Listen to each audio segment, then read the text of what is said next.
नमस्कार। एक बार फिर आपका इस एपिसोड में स्वागत है।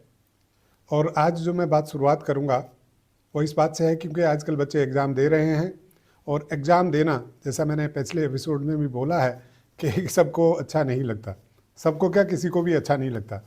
और एग्ज़ाम देने के लिए जो तैयारी बच्चे कर रहे हैं, देर तक पढ़ते होंगे, ज़्यादा पढ़ते होंगे और एक स्ट्रेस थोड़ा सा उनके साथ चल रहा है। तो ये जो एग्ज़ाम का स्ट्रेस है और एग्ज़ाम के लिए एक्स्ट्रा पढ़ना है या ज़्यादा समय लगाना है, ये डेफिनेटली उनकी कुछ एनर्जी को कंज्यूम करता है। और ये एक बच्चों की विल पावर है कि बावजूद कि उनको ये अच्छा नहीं लग रहा होगा, लेकिन वो फिर भी इम्तहान दे रहे हैं, फिर भी वो एग्ज़ाम दे रहे हैं। तो जो विल पावर फाइनाइट मानी जाती है कभी कभी, क्योंकि खासकर जब बच्चों ने, मैं इसके बारे में कभी किसी एपिसोड में आपसे बात करूंगा, जो मैंने प्रोफेसर सैम से ये सुना है कि जो विल पावर है हालांकि बढ़ाई जा सकती है, लेकिन किसी वक्त में आपके पास में फाइनाइट हो सकती है। तो उसको केयरफुली यूज करें, केयरफुली उसका इस्तेमाल करें। तो यहाँ पर मैं शुरुआत इसलिए कह रहा हूँ कि चूँकि बच्चे आजकल ज़्यादा, उनको विल पावर जो है वो चाहिए अपने इम्तहान पर कॉन्सेंट्रेट करने के लिए। तो हम इस वक्त उनके ऊपर कोई दूसरा और दबाव ना डालें या दूसरी कोई बात ना कहें कि आपने अपना कमरा ठीक नहीं किया या आपकी किताबें इधर उधर, क्योंकि कभी कभार हम जाते हैं कमरे में बच्चे के में, देखते हैं कि किताबें इधर उधर रखी हुई हैं, तो कई बार मुंह से निकल जाता है। तो बच्चा अगर वो अपना, चूँकि अगर वो एफर्टलेसली कर रहा होता तो उसने कर दिया होता। तो अब उसको एफर्टफुल, मतलब उसको एक विल पावर बना करके उस कमरे को ठीक करना पड़ेगा। तो उसकी कुछ एनर्जी जो विल पावर में कंज्यूम होनी थी इम्तहान के वक्त में, वो कमरा ठीक होने में हो जाएगी। बट इस वक्त जो ज़रूरत है ज़्यादा, वो उस विल पावर को इस्तेमाल करने की है कि अच्छे से हम एग्ज़ाम दे के आएँ। तो बच्चों को इस वक्त में वो सारा माहौल दें जिससे कि उनका ध्यान इधर उधर ना जाए, उनकी एनर्जी किन्हीं दूसरी चीज़ों में खर्च ना होए। लेकिन इतना ज़रूर है कि वो बच्चे ज़रूर सुबह शाम थोड़ा एक्सरसाइज करें या बाहर निकलें या आपके साथ थोड़ा एंटरटेनमेंट के बारे में बात करें, आपसे अदरवाइज बातें करें जो कि ज़रूरी नहीं है कि पढ़ाई से संबंधित हो, क्योंकि वो एनर्जी रीगेन करने का एक अच्छा तरीका है।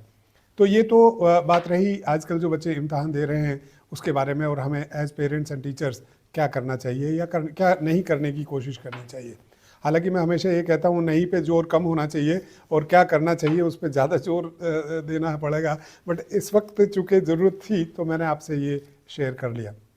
मैं आप लोगों से आज एक बहुत ही महत्वपूर्ण मुद्दे पे बात करना चाहता हूँ, और वो मुद्दा है कि हम जो हमारे बच्चे हैं, जो छोटे बच्चे हैं, जो डेफिनेटली कल, आज वो छोटे तो नहीं रहेंगे जो नर्सरी प्रेप में है, या 2 साल का बच्चा है जो कहीं भी नहीं जाता है घर में, वो ऐसा ही तो नहीं रहेगा। बच्चे बड़े होंगे, बड़े होकर के उनकी कुछ अपनी पर्सनैलिटी डेवलप होगी। तो पर्सनैलिटी डेवलपमेंट में कितनी सारी चीज़ें हैं जो काम आती हैं, जो घर की भी होती हैं। घर का एनवायरनमेंट होता है, स्कूल डेफिनेटली जब बच्चा जाता है, कॉलेज जब जाता है, तो वो सारी चीज़ें धीरे धीरे करके एक दूसरे के ऊपर डेवलप होती हैं।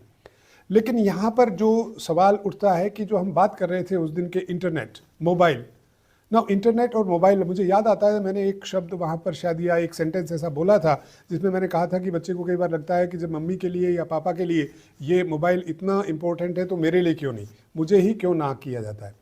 और मुझे कई बार लगता है कि जब बच्चों के मन में ये सवाल आता है तो काफ़ी जेन्युइन सवाल है। मैं ये नहीं कह रहा हूँ कि मैं कोई एक, बच्चों के मन में जो सवाल आना चाहिए वो गलत है। हमेशा हमें बच्चों के अंदर, बच्चों के मन में कोई अगर सवाल जगता है तो ज़रूर हमें उसको सुनना चाहिए।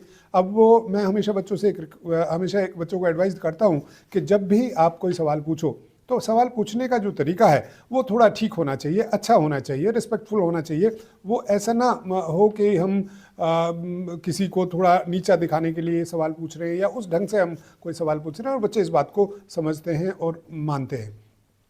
तो जब कोई आपसे सवाल पूछे तो उसका जवाब किस तरह से दें। मैंने अभी कहीं पर एक टॉक में ये सुना कि भाई बच्चों की जिज्ञासा हमें शांत करनी चाहिए। तो मैंने उस वक्त भी ये बात शेयर की थी और मैं अभी भी इस बात को मानता हूँ कि बच्चों की जिज्ञासा हम शांत करेंगे तो थोड़ा मुश्किल हो जाएगी। बच्चों के सवाल का जवाब देने की कोशिश हमें करनी चाहिए, हमें टालना नहीं चाहिए, लेकिन सवाल का जवाब ऐसा होना चाहिए कि जिज्ञासा शांत होने के बजाय जिज्ञासा और बढ़े। मतलब we have to arouse the curiosity of the child to know more about whatever the question the child had। वो हम करेंगे तो बच्चे का ध्यान उस टॉपिक में, चूंकि जब हम उसके लिए कहेंगे कि भैया आप इसके बारे में और जानो, तो डेफिनेटली एडल्ट के पर्सपेक्टिव से और अदरवाइज समाज के बच्चे के फ़ायदे के लिए समाज के पर्सपेक्टिव से वो चीज़ ठीक ही होगी, ऐसा मैं मान के चलता हूँ। परंतु मैं वापस मोबाइल पे आता हूँ, जहाँ बच्चे के मन में ये सवाल आता है कि घर में सब लोगों के पास मोबाइल, किसी किसी के पास तो 2-2 मोबाइल, मेरे पास क्यों ये मोबाइल नहीं। हालांकि इसका संबंध आज के जो बच्चे जो इम्तहान दे रहे हैं उनसे नहीं है, बट ये इन जनरल एक बड़ी ही भारी समस्या है जो बच्चों के सामने भी है और हम लोगों के सामने भी है। मैंने कई बार ये देखा है और ये मेरे खुद के एक्सपीरियंस, 2 इंसिडेंट मैं आप लोगों से शेयर करूंगा आज के इस एपिसोड में। पहला था करीब 7-8 साल पहले जब मोबाइल आए थे और अपनी परवान चढ़ रहे थे, तो हम लोग कहीं किसी रेस्टोरेंट में बैठे हुए थे और उस रेस्टोरेंट के अंदर एक एरिया ऐसा था जहां आकर के गेस्ट वेट कर सकते हैं।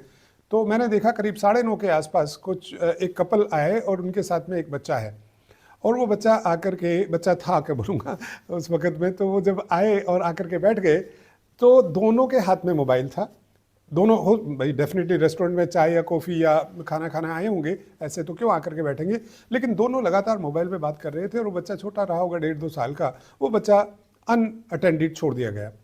पता नहीं हमारा ध्यान क्यों उनकी तरफ गया और हमें लगा कि ये बच्चा अकेला है, इधर उधर दौड़ेगा, बच्चे को चोट ना लग जाए। वो घबराहट या एक तरह का डर थोड़ा सा दिल में था। और थोड़ी देर बाद वो बच्चा इधर उधर घूमता रहा, उन दोनों ने बिल्कुल उसके ऊपर ध्यान नहीं दिया और लगातार मोबाइल के ऊपर अपना अपना कुछ करते रहे, एक दूसरे से भी बात नहीं कर रहे थे और बच्चे का तो ध्यान था नहीं। पता नहीं अचानक से मन में क्यों, मेरी पत्नी मेरे साथ थी, तो अचानक से मन में आया कि कहीं यार ये बच्चे को लग ना जाए और फिर इसी को डांट पड़ेगी। और ये थोड़ा मन में आया ही था। उसके थोड़ी देर बाद बच्चा वो कहीं से टकरा के गिरा और जाकर के मम्मी ने उसी को डांटा। अब मेरी समझ ये नहीं आ रहा था उस वक्त में बैठे बैठे कि जब हम दोनों मतलब वो दोनों हस्बैंड वाइफ घर से निकले हैं और एक रेस्टोरेंट जा रहे हैं, तो ये मोबाइल इतना इंपॉर्टेंट है क्या कि वहाँ पर हम बच्चे को भी अनअटेंडेड छोड़ दें, बच्चा हमारा इधर से उधर किसी कहीं पर भी घूमे। हम यहाँ पर बच्चे को क्या सिखा रहे हैं?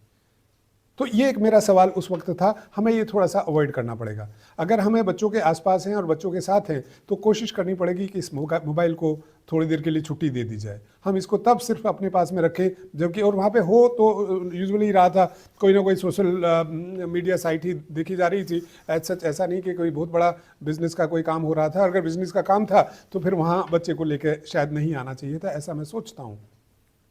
दूसरा मैंने एक देखा कि हम अगेन कहीं ये भी किसी रेस्टोरेंट का ही है और हम पता नहीं क्यों मन में ऐसा रहता है कि जब भी जाते हैं और बच्चा दिख जाता है तो बच्चों के बारे में ही जानने की हमारी भी जिज्ञासा थोड़ी ज़्यादा होती है, जो कभी अभी तक शांत नहीं हुई है, और भी जानना चाहता हूँ बच्चों के बारे में।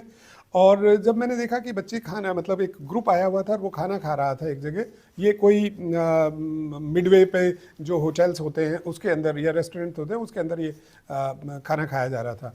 तो मैंने देखा 3-4 बच्चे, उनके सामने एक छोटी टेबल रखी हुई है और उसके ऊपर मोबाइल चला हुआ है और वो मोबाइल देख रहे हैं बच्चे, और मम्मियाँ अपनी जहाँ खाना उनका स्ट्रीट थी वहाँ बैठ करके खाना खा रहे थे। 3-4 कपल थे वो, और थोड़ी देर में आती थी और बच्चे को वो खाना अपने हाथ से वो कोर खिला के जाती थी। बच्चा खा लेता था चुपचाप और वीडियो लगातार वो देख रहा था। अब बहुत देर होगी तो मेरे से नहीं रहा और मैंने उनसे कहा कि देखिए जी, आप ये ठीक नहीं कर रहे हैं। जिस वक्त खाना खाया जाता है, हमें तो बड़ों को भी ये कहते हैं कि अगर आप खाना खा रहे हो तो थोड़ा इलेक्ट्रॉनिक जो गैजेट्स हैं इनसे थोड़ा दूर रहिए, आप इनको ना अपने आसपास आने दीजिए और उस खाने का आनंद लीजिए, स्वाद लीजिए, उस खाने को अप्रिशिएट कीजिए, क्योंकि तभी वो खाना आपके शरीर में लगेगा। तो मैंने उनको ये बात कही कि देखिए, आप यंग पेरेंट्स हैं, आपके बच्चे छोटे हैं, आप ऐसा ना करिए। और दूसरा ये कि आपने वीडियो दिखा करके अगर बच्चों को खाना खिलाओगे तो इसका कोई ज़्यादा असर होना नहीं है, क्योंकि हर चीज़ के लिए फिर बच्चे ये वीडियो देखना चाहेंगे और उसके आधार पर फिर कुछ अपना काम करेंगे। तो ये आदतें आप थोड़ा ठीक नहीं मान रहे हैं, कर रहे हैं बच्चों के साथ में, मेरा ऐसा मानना है। तो मैं बोल तो दिया उनको, लेकिन चूंकि मैं उनको जानता नहीं था, अनजान लोग थे, तो मुझे बहुत डर लगा कि ये मेरे से अगर नाराज़ हुए, मुझे कुछ कहा तो मेरे लिए तो बड़ा मुश्किल हो जाएगा। मैं इनसे फिर सोचा कि चलिए सॉरी बोल देंगे, माफ़ी मांग लेंगे इनसे कि भाई हमसे गलती होगी, आपको जो ठीक लगता है, बच्चे आपके हैं, आप करिए। लेकिन आज तो ये बच्चे आपके हैं, लेकिन जब ये बच्चे बड़े होंगे, जब ये समाज में जाएंगे और दूसरे लोगों के साथ काम कर रहे होंगे या दूसरे लोग इनके साथ काम कर रहे होंगे, तो इन्होंने जो कुछ सीखा होगा, जो ये डेवलप किया है अपनी पर्सनैलिटी की, जो बात मैंने शुरुआत में की थी, वो जो डेवलपमेंट ऑफ पर्सनैलिटी होगा वो हर एक को इम्पैक्ट करेगा। वो खाली इस बच्चे को इम्पैक्ट नहीं करेगा, वो पूरे समाज को इम्पैक्ट करेगा, वो पूरे जो आसपास के लोग हैं उन सबको इम्पैक्ट करेगा। और मैं मानता हूँ कि सबसे ज़्यादा तो आप लोगों को ही इम्पैक्ट करेगा बाद में। और इस पे मुझे याद आया एक पेरेंट का, जो हमारे एक बड़े अच्छे प्रिंसिपल हैं, वो एक दिन बैठे हुए थे, हम लोग ऐसे ही बात कर रहे थे। उन्होंने एक बात और मुझे बोली जो मैं आपसे ज़रूर शेयर करना चाहूँगा कि देखिए साहब, एक बार मेरे बच्चे से, ये भी एक बड़ी हमसे गलती होती है, मेरे से भी ये गलती हुई है एज ए पेरेंट, मेरे से ये गलती कई बार हुई है, मैंने उस वक्त ये ध्यान ही नहीं दिया। तो मैंने बोले कहते कि कोविड के वक्त में हमारे बच्चे ऑनलाइन पढ़ रहे थे, तो मैं स्कूल चला जाता था चूँकि वहाँ पढ़ाई करानी थी, और इधर मेरा बच्चा घर में बैठ करके ऑनलाइन पढ़ता था। एक दिन मैं आया तो मैंने पाया कि जो लैपटॉप वो यूज कर रहा था वो गिर गया और उसमें काफ़ी नुकसान हो गया। तो जब मैंने उसको कस्टमर केयर पे जानने की कोशिश की तो काफ़ी खर्चा आ रहा था और बच्चा डरा हुआ एक तरफ बैठा हुआ था। तो वो बताते हैं प्रिंसिपल साहब कि मैंने जब बच्चे को बुलाया और मैंने उनसे कहा तो बच्चा डरते डरते आया, नेचुरली जैसा होता है यूजुअली कि डांट पड़ेगी शायद पापा से। तो जो बात मैं शेयर करना चाहता हूँ, मुझे आज तक वो दिमाग में बैठ गई, बड़ा घर कर गई, और मैंने उनसे कहा कि आपने मुझे ये बात तब क्यों नहीं बोली थी, आप मुझे तब क्यों नहीं मिले थे जब मैं एक पेरेंट था, जब मेरे बच्चे छोटे थे, मैं अपने ऊपर सबसे ज़्यादा लागू करता। और उन्होंने अपने बच्चे को बात कही कि बेटा गिर गया, ये काफ़ी टूट गया, काफ़ी नुकसान हुआ, ऐसा नहीं कि मैं इससे खुश हूँ, लेकिन एक बात ध्यान रखना कि आगे से ऐसा करो कि ये ना गिरे। दूसरा कि जब बुढ़ापे में मैं इतना बड़ा बूढ़ा हो जाऊं कि मेरे से कुछ चीज़ मेरे जान, चूँकि तुम, मैं मानता हूँ, उन्होंने कहा बच्चे को, मानता हूँ तूने जानबूझ के नहीं गिराया, तो जब मैं बूढ़ा होऊंगा या तुम्हारी मम्मी बूढ़ी होंगी तो हम भी कोई चीज़ जानबूझ करके नहीं गिराएंगे। तो जब हमसे कोई बुढ़ापे में कोई चीज़ गिर जाए और तुम बड़े और तुम देख रहे हो, तो तुम मेरे से नाराज़ मत होना, यही तुम्हारा दंड है और यही तुम्हारा रिवॉर्ड है और यही तुम्हारे लिए एजुकेशन है। जब उन्होंने ये बात मेरे सामने बोली, मैं अब बोलते हुए भी मेरे रोंगटे खड़े हो रहे हैं, उस वक्त भी मैं एकदम से इमोशनल हो गया था। कितनी बड़ी बात, कितनी बड़ी शिक्षा, कितने छोटे शब्दों में अपने बच्चों को उन्होंने दे दी। तो हम आज ही को नहीं, उन्होंने आज ही को नहीं सुधारा बच्चे को, उन्होंने अपना कल भी सुधार लिया। तो इन्हीं बातों को ध्यान में रखते हुए जब हम बच्चों के साथ में किसी भी तरह का कोई व्यवहार करते हैं, उस पर ज़रूर ध्यान दें। मैं अपनी गलतियां भी आप लोगों के साथ शेयर करने में मुझे कोई एतराज़ नहीं है। जो गलतियां मैंने एज ए फादर अपने बच्चों के साथ की होंगी, बहुत सारी अच्छी चीज़ें भी की हैं, वो भी बीच बीच में शेयर होंगी, और जो मेरे से गलतियां हुई हैं वो भी आप लोगों से शेयर करूंगा, सो दैट ना हमारे आने वाले बच्चों को नुकसान हो, ना एक पेरेंट को नुकसान हो। इन्हीं शब्दों के साथ मैं आज आप सब लोगों से विदा लेता हूं और फिर मिलते हैं अगले एपिसोड में। नमस्कार।